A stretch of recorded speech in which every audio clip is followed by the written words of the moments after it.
Now, Ghana's external creditors, the Paris Club, are meeting today to decide whether or not to provide enough relief to enable the country to unlock a $3 billion IMF deal. China holds $1.7 billion out of the $4 billion that owed the club. And JoyNews is learning that the Chinese authorities have pledged their support in the ongoing negotiations, but it's unclear if they will accept Ghana's proposal for a debt cancellation. A decision by the Chinese will have a major impact on the government's resolve to get an IMF deal. Speaking ahead of an IMF World Bank spring meeting in Washington, D.C., the managing director of the IMF, Kristalina Georgieva, has been making an appeal for debt relief for debt-stressed countries.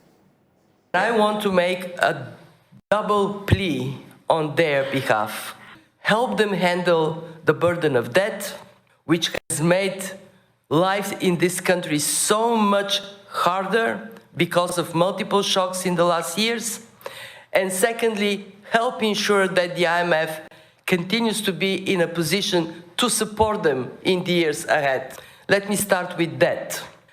About 15% of low-income countries are in debt distress, an additional 45% are near it.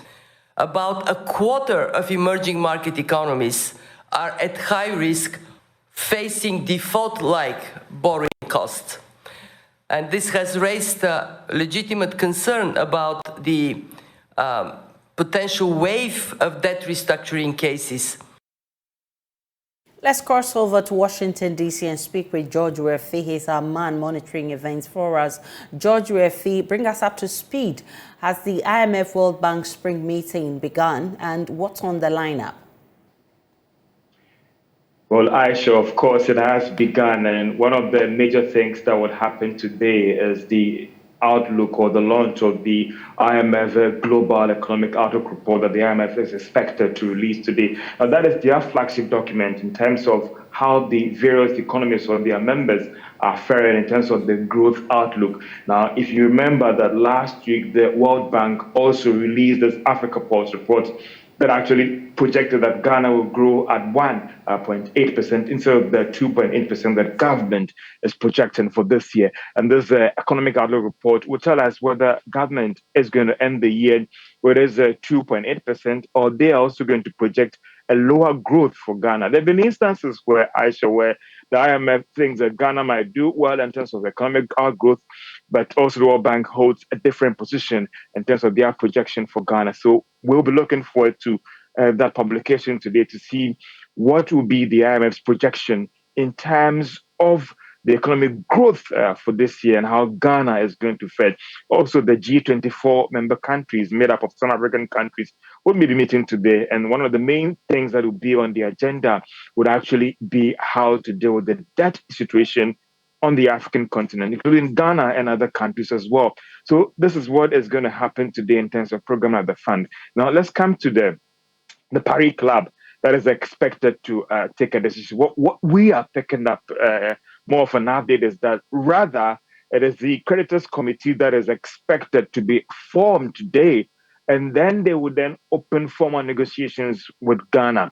Now, off record, what we are picking up from some of the Paris Club members is that they are committed to participating in Ghana's financing program. So, but that is just step one out of 10 steps when it comes to reaching a deal, whether they'll cancel Ghana's debts or they'll participate in Ghana's whole financing program. So that is what is going to happen today. Many people will be looking up to this creditor committee meeting between the Paris Club and Ghana as to how we deal with external debts. We owe them about over $5 billion, Aisha. So that is what everyone will be keeping their eyes on in terms of how this meeting will go and what would be the expected outcome. From the conversations you've listened to, from all that you've picked up, is there the possibility of Ghana getting hold of the $3 billion cedis this month, if at least not, missing another deadline? Well, Aisha, that is a billion-dollar question. So let me just run you through. And the economists will always say that all other things being equal. So if Ghana today has met all the conditions expected to get the IMF program, it has to go through the IMF African department submitting that report. That include the Ghana's economic program and also the letter of intent. It has to run through almost some of the major departments of the IMF, including legal and others as well, the necessary reviews and all the rest. Now, why is this done? Because, Aisha, when a country's program is submitted to the board, how do you find the board rejecting that program? So it means a lot of things has to be done before that document is presented to the executive board of the IMF for them to approve it. If you look, even if things are fast tracked, this month might be difficult, if I could say. Maybe we're looking at possibly next month in getting the board to approve it. And that will be dependent on us getting a slot this month for the board to consider our request in terms of looking into Ghana's program. So it is early days yet. Still, there are a lot of things to be done. Don't forget that the creditors committee is being formed today in terms of the Paris Club to negotiate to open negotiations with Ghana for them to reach a deal, whether they will participate in Ghana's program or not. Off record, the Paris Club has indicated their commitment to participate in Ghana's program. So it is early days yet, but looking at the way things are moving, Aisha, it could be that it could happen soon or it could happen later. Ojuefe is our man in Washington, D.C., monitoring these meetings for us. We'll definitely bring you more in our subsequent bulletins.